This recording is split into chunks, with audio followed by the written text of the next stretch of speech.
Assalamualaikum warahmatullahi wabarakatuh, Pak Fajar. Waalaikumsalam warahmatullahi wabarakatuh. Bagaimana kabarnya Pak Fajar? Alhamdulillah baik. Pada kesempatan ini saya ingin wawancara sedikit Pak terkait dengan kasus dilema etika atau kecurangan. Selama ini bagaimana Anda dapat mengidentifikasi kasus-kasus yang merupakan dilema etika atau kecurangan, Pak? Baik Bu, kalau sebelumnya kan kita harus memisahkan lebih dahulu. Ini kan ada dua hal yang berbeda antara dilema etika dan kecurangan moral. Kalau dilema etika kita posisikan sebagai dimana kita dihadapkan pada dua pilihan yang sama-sama benar, tetapi saling bertentangan satu sama lain. Kemudian yang wujudan moral itu berarti kita dihadapkan pada posisi di mana kita harus menulis sebuah keputusan yang satu benar dan yang satu salah. Tentunya ketika kita menghadapi dua pilihan tersebut, langkah pertama yang dilakukan yaitu dengan mengidentifikasi terlebih dahulu. Jadi kita harus mengidentifikasi terlebih dahulu apakah permasalahan ini termasuk dalam permasalahan dilema etika atau permasalahan yang tergolong dalam wujudan moral. Setelah kita melakukan identifikasi, tentunya kita juga harus melibatkan beberapa pihak terlibat, sehingga jadi ketika nanti sebagai kepala satuan pendidikan kita diminta membuat sebuah keputusan, tentunya keputusan itu tidak akan mengganggu atau merugikan salah satu pihak seperti itu. Oke. Selanjutnya, selama ini bagaimana Anda menjalankan pengambilan keputusan di sekolah Anda, terutama untuk kasus-kasus di mana Anda ada dua kepentingan yang sama-sama benar atau sama-sama mengandung nilai kebajikan, Bapak? Pengalaman di sekolah ketika kita dihadapkan pada suatu permasalahan yang sama-sama dihadapkan pada hal yang benar, yang sama-sama didiskusikan, tentunya kita identifikasi. Sudah saya katakan, identifikasi itu adalah langkah awal ketika kita hendak mencari solusi dari sebuah permasalahan. Ketika identifikasi sudah kita laksanakan, tentunya kita juga harus diimbangi dengan adanya komunikasi dengan pihak terkait. Dalam hal ini kita bisa melibatkan dewan guru untuk mencari sebuah fakta dari permasalahan tersebut, kemudian kita komunikasikan bersama-sama sebelum kita pada akhirnya adalah untuk mengambil sebuah keputusan. Dan setelah kita mengambil sebuah keputusan pun tentunya tidak lepas dari tindakan terakhir, yaitu adalah sebuah refleksi. Karena refleksi itu adalah hal yang penting, sehingga ketika nanti suatu saat kita dihadapkan pada hal yang sama, kita juga sudah memiliki pengalaman-pengalaman panjang sebelumnya. Selanjutnya, langkah-langkah atau prosedur seperti apa yang biasa Anda lakukan selama ini, Pak? Langkah yang saya lakukan selama ini ketika kita dihadapkan pada suatu masalah dilema etika ada dua hal yang sama, saya melakukan identifikasi terlebih dahulu, kemudian saya berkomunikasi dengan dewan guru, kemudian ketika kita mengambil sebuah keputusan tentunya tidak terlepas dari tiga prinsip dan langkah pengambilan keputusan itu. Selanjutnya, hal-hal apa saja yang selama ini Anda anggap efektif dalam mengambil keputusan pada kasus-kasus dilema etika, Bapak? Hal-hal yang selama ini saya anggap efektif ketika saya dihadapkan pada kasus dilema etika itu yaitu dengan menggunakan tiga prinsip resolusi.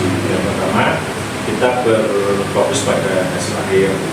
Kemudian kita berorientasi atau berpegang pada aturan yang berlaku. Karena yang namanya aturan itu adalah sebuah kesepakatan. Ketika ada aturan kita harus seperti ini. Jadi memang hal-hal yang harus kita pahami bersama-sama. Kemudian yang ketiga adalah mengutamakan rasa peduli.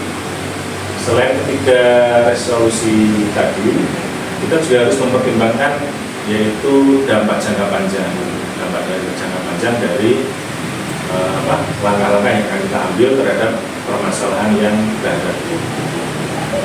Selanjutnya, hal-hal apa saja yang selama ini merupakan tantangan dalam pengambilan keputusan pada kasus-kasus dilema etika, Bapak? Tantangan, kalau kita bicara tantangan di dilema etika itu memang benar-benar sangat menantang, karena dilema etika itu berbeda dengan kalau dilema etika kan kita dihadapkan pada dua hal yang sama-sama benar, ya. Sedangkan pada yang satu lagi kita busuk moral, ya, kita dihadapkan pada hal yang benar dan yang salah. Kalau kita dihadapkan pada busuk moral, tentunya kita akan mencari hal yang benar. Berbeda dengan halnya ketika kita dihadapkan pada dilema etika, sama-sama benar, tetapi dari kedua itu kita harus memilih salah satu mana yang terbaik seperti itu. Nah, ketika tadi dikatakan bahwa tantangan memang itu sebuah tantangan yang sangat besar. Kita sebagai seorang pemimpin di satu pendidikan, kita dihadapkan pada dua pilihan yang sama-sama benar. Nah, kemudian bagaimana caranya? Tentunya saya akan tetap berhubungan teguh pada sebuah nilai-nilai kebajikan yang memang sudah kita patuhi bersama-sama. Ketika nilai kebajikan itu kita patuhi bersama-sama, kita laksanakan bersama-sama, insya Allah tantangan yang kita hadapi akan dapat kita atasi dengan baik. Selanjutnya, apakah Anda memiliki sebuah jadwal tertentu, Bapak, untuk menyelesaikan kasus dilema etika? Apakah langsung menyelesaikan di tempat itu juga, atau memiliki sebuah jadwal untuk menyelesaikannya? Bentuk atau prosedurnya seperti apa yang dijalankan? Kalau untuk jadwal, ketika kita dihadapkan pada sebuah dilema etika, saya cenderung situasional itu. Jadi ketika memang masalah itu harus kita selesaikan di hari itu juga, segera kita selesaikan. Tetapi ketika memang itu membutuhkan sebuah waktu di mana kita harus koordinasi dengan banyak pihak selain dari dewan guru maupun dengan pemangku kepentingan yang ada di sekolah, baik itu komite, kemudian dari atasan kita juga, tetapi itu juga kita akan jadwalkan tersendiri. Jadi kalau dibuat jadwal sebetulnya lebih situasional, bisa kita buat jadwal khusus, bisa juga kita selesaikan pada waktu itu juga. Selanjutnya, adakah seseorang atau faktor-faktor apa yang selama ini mempermudah atau membantu Bapak dalam pengambilan keputusan dalam kasus-kasus dilema etika? Faktor yang membantu dalam penyelesaian kasus dilema etika yang pertama adalah lingkungan. Lingkungan di mana kita kerja itu pasti akan sangat berpengaruh terhadap segala keputusan yang akan kita ambil. Kemudian dukungan dari dewan guru, saya yakin di sekolah saya semua dewan guru adalah orang-orang yang terbaik yang memberikan solusi terhadap permasalahan ketika kita hadapkan baik itu masalah dilema etika maupun moral. Saya yakin mereka adalah orang yang terbaik yang bisa mendukung saya untuk mengatasi masalah baik itu bukan moral maupun dilema etika. Dan yang terakhir, dari semua hal yang telah disampaikan oleh Bapak, pembelajaran apa yang dapat dipetik dari pengalaman pengambilan keputusan dilema etika Bapak? Terima kasih. Pembelajaran ketika kita menghadapi permasalahan dilema etika sebagai seseorang pimpinan, kita sebagai seorang pimpinan di sebuah satuan pendidikan maupun dimanapun, kita memang dihadapkan pada hasil akhir, yaitu kita harus membuat keputusan. Tetapi tentunya kita sebagai seorang pimpinan tidak serta-merta mengambil sebuah keputusan tanpa sebuah pertimbangan. Jadi kita tetap ada koordinasi dengan teman-teman rekan guru maupun pemangku kepentingan lainnya, supaya nanti ketika kita membuat sebuah keputusan itu adalah keputusan bersama yang sudah kita sepakati. Jadi nantinya hasil dari keputusan itu tidak akan atau sebisa mungkin meminimalisir merugikan salah satu pihak.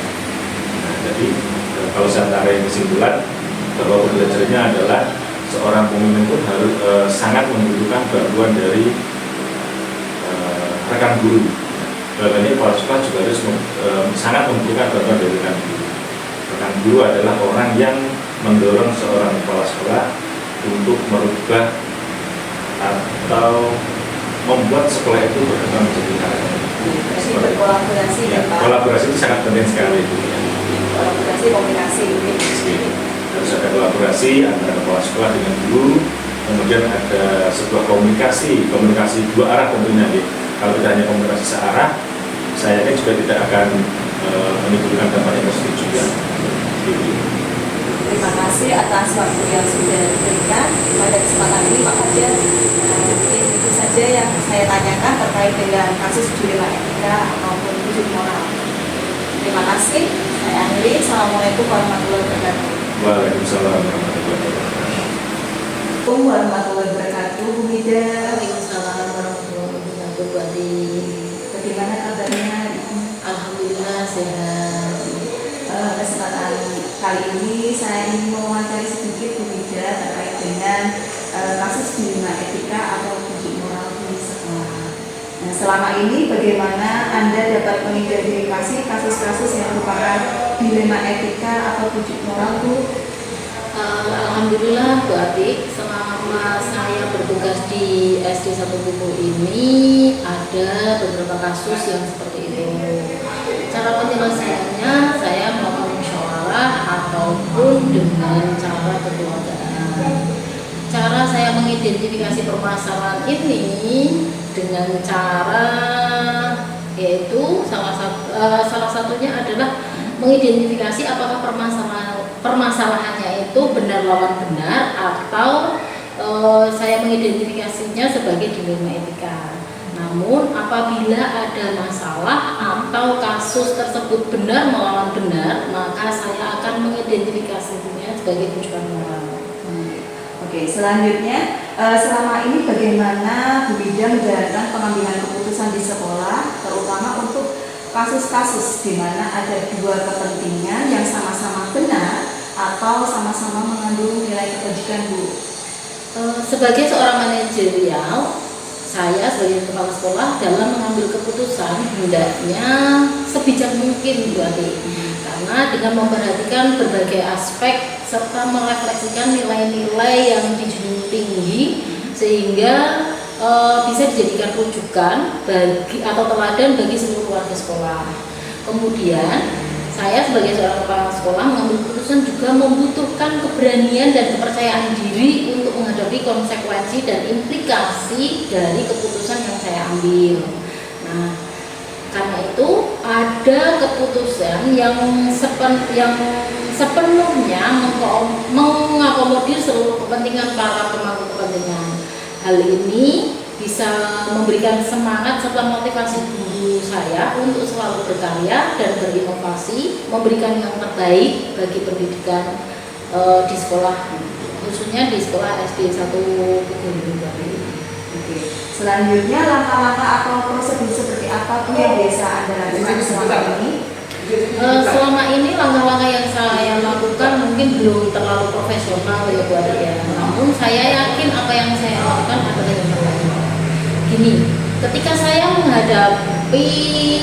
saya dihadapkan pada suatu masalah, yang saya lakukan adalah apakah saya melihat kasus itu tersebut Bu Ade. Apakah kasus ini ketika kasus ini berada di dua kepentingan yang sama-sama benar, maka saya sebagai pemimpin saya harus mengumpulkan fakta berupa data kejadian, siapa saja yang terlibat, kapan dan di mana. Artinya saya akan mengumpulkan informasi terkait dengan kasus tersebut, kemudian saya melakukan pengujian terhadap keputusan yang akan saya ambil. Apakah keputusan yang saya ambil itu sudah benar atau sudah mengandung nilai kebajikan yang bisa saya pertanggungjawabkan? Apakah ada resiko dan bagaimana cara mengatasi resiko tersebut, sehingga jika langkah-langkah tersebut sudah saya lakukan, maka saya akan segera mengambil keputusan terhadap kasus yang saya hadapi. Oke. Selanjutnya hal-hal apa saja yang selama ini Bu Mida agak efektif dalam pengambilan keputusan pada kasus-kasus dilema etika itu? Selama ini dalam hal mengambil keputusan pada kasus dilema etika, yang pertama harus kita pahami terlebih dahulu tentang nilai-nilai universal yang diperkenankan. Saya melakukan analisis kasus, mengumpulkan informasi, kemudian menentukan solusi yang menyesuaikan dengan peraturan dan norma yang berlaku serta mengedepankan kepentingan umum. Setidaknya solusi itu bermanfaat bagi orang banyak serta membangun komunikasi yang terbuka dan jujur dengan semua pihak yang terlibat, seperti itu berarti. Sehingga tidak ada salah satu yang merasa dirugikan. Oke, selanjutnya apa saja yang selama ini merupakan tantangan dalam pengambilan keputusan pada kasus-kasus dilema etika itu? Tantangan saya dalam mengambil keputusan adalah mencari keputusan yang terbaik, karena keduanya merupakan masalah yang sama-sama benar. Dalam mengambil keputusan, sebisa mungkin harus menguntungkan kedua belah pihak dan tidak merugikan salah satunya, sehingga keduanya merasa sama-sama dalam posisi yang baik seperti itu, tidak dirugikan. Selanjutnya, apakah Anda memiliki sebuah jadwal tertentu Ibu untuk penyelesaian kasus dilema etika, atau langsung menyelesaikan, atau mempunyai jadwal untuk menyelesaikan, atau mempunyai prosedur seperti apa? Saya tidak mempunyai jadwal khusus untuk menyelesaikan kasus dilema etika. Prosedur yang saya jalankan selama ini dalam penyelesaian kasus dilema etika melalui proses. Dalam mengambil keputusan itu, saya akan melihat, saya tidak akan tergesa-gesa dalam mengambil keputusan. Untuk yang masalah ringan yang butuh penyelesaian secara langsung, maka akan saya lakukan secara langsung. Berbeda ketika permasalahannya berat, maka saya akan mengambil langkah-langkah yang sesuai dengan prosedur yang sudah saya lakukan, sehingga saya mendapatkan keputusan yang terbaik dan tidak merugikan berbagai pihak seperti itu. Dan keputusan yang saya ambil itu sangat minim sekali resikonya seperti itu. Kondisional dan rasional seperti itu. Selanjutnya, adakah seseorang atau faktor-faktor apa yang selama ini mempermudah atau membantu Bu Mida dalam mengambil keputusan dalam kasus-kasus dilema etika itu? Sebagai seorang kepala sekolah, saya juga harus memperhatikan masukan dari guru lain sebelum saya mengambil keputusan. Saya mengajak warga sekolah, khususnya guru-guru atau wali murid yang bisa terlibat di dalamnya, sehingga saya bisa mempunyai kedekatan secara personal dengan orang yang mengalami masalah tersebut, kalau itu guru maupun murid seperti itu. Jadi banyak hal yang bisa membantu saya dalam mencari alternatif solusi untuk penyelesaian masalah. Baru kemudian saya akan menimbang rasa, mempertimbangkan aturan yang berlaku, dan juga mengusahakan keputusan yang saya ambil itu benar-benar keputusan yang menyelesaikan masalah. Dan terakhir Ibu, dari semua hal yang telah disampaikan, pembelajaran apa yang Anda petik dari pengalaman Bu Mida mengambil keputusan dilema etika? Dalam pengambilan keputusan yang tepat dan bijak sebagai seorang pemimpin, pembelajaran akan sangat mempengaruhi kehidupan atau masa depan kita berarti. Sehingga keberhasilan seorang pemimpin itu bukan hanya mengajarkan kecerdasan secara kognitif, melainkan kecerdasan sosial emosional serta spiritual secara menyeluruh. Sehingga saya sebagai seorang pemimpin bisa lebih bijaksana dalam menganalisis sebuah masalah untuk dijadikan pertimbangan penentu solusi yang tepat dan terbaik, sehingga keputusan yang saya ambil itu tidak merugikan kedua belah pihak yang mengalami permasalahan seperti itu. Iya, terima kasih sekali Bu Mida atas sharingnya. Terima kasih juga untuk waktu yang sudah diberikan. Mungkin cukup itu saja Ibu pengalaman ya terkait kasus dilema etika. Saya akhiri. Assalamualaikum warahmatullahi wabarakatuh. Assalamualaikum warahmatullahi wabarakatuh. Bu Hermin Andika. Waalaikumsalam warahmatullahi wabarakatuh. Bagaimana kabarnya Bu? Alhamdulillah sehat. Bu Ati bagaimana kabarnya? Alhamdulillah sehat juga Bu. Permisi Ibu, saya ingin melakukan wawancara terkait dengan kasus dilema etika atau selama ini bagaimana Anda dapat mengidentifikasi kasus-kasus yang merupakan dilema etika atau uji moral Bu? Ada ya sebenarnya, kalau kasus dilema etika itu di setiap sekolah itu pasti ada. Baru ini di sekolah saya di SD itu ada kasus dilema etika tentang murid saya Bu, yang memang harus kita pecahkan. Karena kalau dilema etika itu kan benar lawan benar ya, tidak. Kalau salah lawan benar kita mudah memilihnya, tapi ini kasus dilema etika ini benar lawan benar. Jadi bagaimana cara kita bisa bisa mengefektifkan, mencari solusi tapi tidak merugikan salah satu pihak. Selama ini bagaimana Anda menjalankan pengambilan keputusan di sekolah Anda, terutama untuk kasus-kasus di mana ada dua kepentingan yang sama-sama benar atau sama-sama mengandung nilai kebajikan? Yang pertama tentunya kita mengidentifikasi dulu dari kasus tersebut. Kita identifikasi, kita cari latar belakang dari kasus tersebut, kita mencari pihak-pihak yang terlibat, kita komunikasikan dengan baik, kita berkolaborasi dengan guru, dengan murid itu, atau dengan komite sekolah. Jadi kita melibatkan beberapa pihak. Nah, setelah kita identifikasi latar belakang masalah tersebut, kita mencari solusi yang terbaik agar tidak merugikan salah satu pihak. Selanjutnya, langkah-langkah atau prosedur seperti apa yang biasa Anda lakukan selama ini? Ada beberapa langkah yang kita lakukan untuk menyelesaikan kasus di lingkungan etika. Karena kasus di lingkungan etika ini kita melibatkan beberapa pihak. Jadi langkah pertama yang kita lakukan adalah berkomunikasi.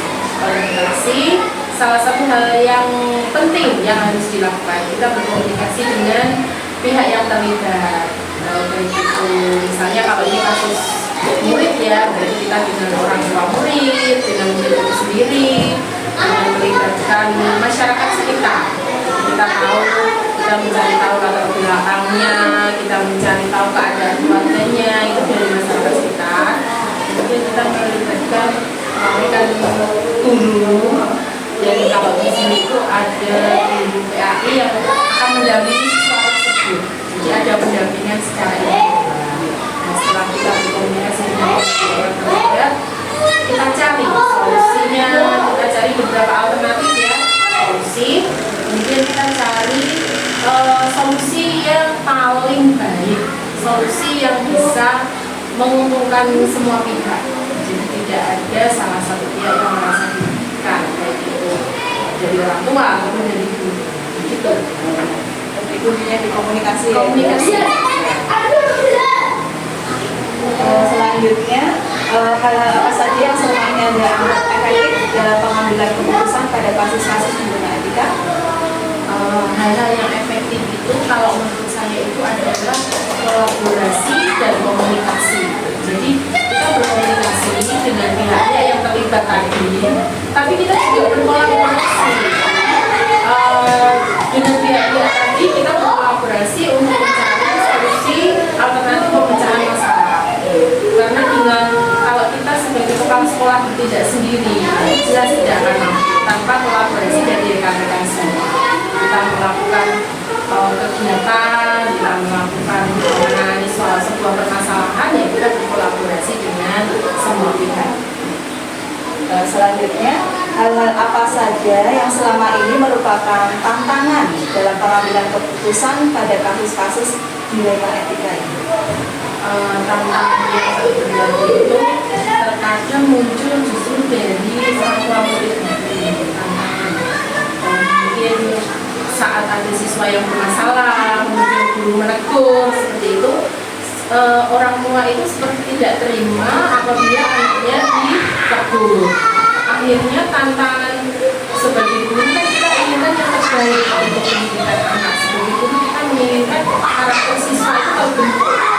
Tapi dari orang tua apabila kita menegur agak sedikit keras, justru mereka punya sebuah pemikiran yang buruk bahwa anak saya sudah dilakukan kekerasan, terus kemudian mereka tidak menerima atas perlakuan tersebut, akhirnya mengadu ke sekolah dengan sikap yang kurang baik menurut saya.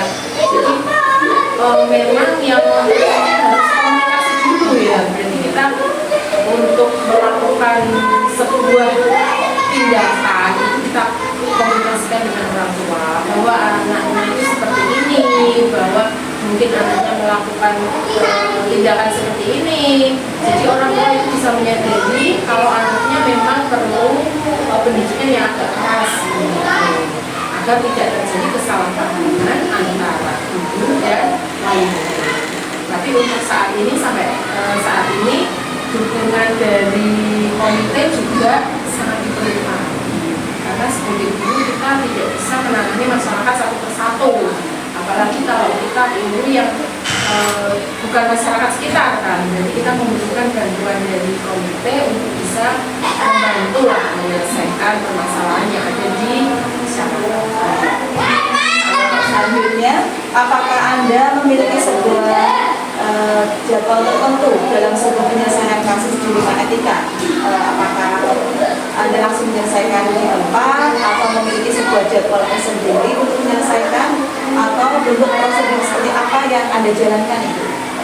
Kalau jadwal tertentu tidak ada, tapi apabila terjadi sebuah kasus, kita berusaha langsung sigap untuk menangani. Jadi saat ada laporan dari guru atau dari wali murid tentang sebuah kasus, kita sigap menangani. Kita komunikasikan apakah biasanya itu kan yang mengadu wali murid. Jadi kita komunikasikan dengan guru kelas, apakah benar sudah terjadi kasus ini. Jadi berusaha untuk masalah yang muncul itu kita selesaikan secepatnya, tidak harus menunggu jadwal bimbingan. Ya, jadi kita saat ada masalah kita komunikasikan secepatnya, kita selesaikan. Kalau menyangkut wali murid, ya berarti wali murid kita panggil ke sekolah. Kalau menyangkut komite sekolah, berarti komitenya kita panggil ke sekolah. Apabila ada hal-hal yang mungkin kurang berkenan, apabila dikomunikasikan dengan baik, insya Allah akan mendapatkan solusi yang baik. Selanjutnya, adakah seseorang atau faktor-faktor apa yang selama ini mempermudah atau membantu dalam pengambilan keputusan dalam kasus-kasus di lingkungan etika?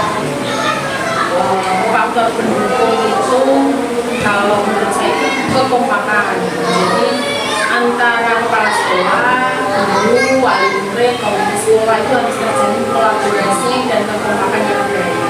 Jadi apabila timbul masalah, bisa kita komunikasikan dengan baik sehingga tidak akan melebar kemana-mana. Takutnya kalau tidak segera kita tangani, tidak segera kita komunikasikan, nanti masalah yang seharusnya bisa diselesaikan hanya antara pihak sekolah dan wali murid mungkin akan sampai kemana-mana. Nanti kalau sudah terdengar oleh pihak luar misalnya, nanti akan citra sekolah itu kan menjadi berkurang. Dari semua hal yang telah disampaikan oleh Bu Ika, pembelajaran apa yang dapat Anda petik dari pengalaman Anda mengambil keputusan di dalam etika? Banyak pelajaran kalau di etika itu banyak sekali pembelajaran yang kita dapatkan. Jadi untuk menghasilkan sebuah keputusan itu bukanlah hal yang mudah. Keputusan yang bisa mengakomodasi semua kepentingan. Karena dari sebagai kepala sekolah kita harus jeli memilah dan memilih keputusan mana yang kira-kira itu tidak membebani salah satu itu. Dan yang paling penting adalah apapun keputusan itu harus bisa dipertanggungjawabkan. Karena dengan keputusan yang bisa dipertanggungjawabkan, kita bisa mencari solusi. Dan yang lebih penting lagi, keputusan itu harus berpihak pada kita. Karena kita dari pihak sekolah, jadi keputusan yang kita ambil harus berpihak pada kita. Terima kasih Ibu atas waktu yang telah diberikan. Terima kasih atas sharing-sharingnya. Mungkin sudah cukup Ibu terkait pertanyaan saya terkait Dewa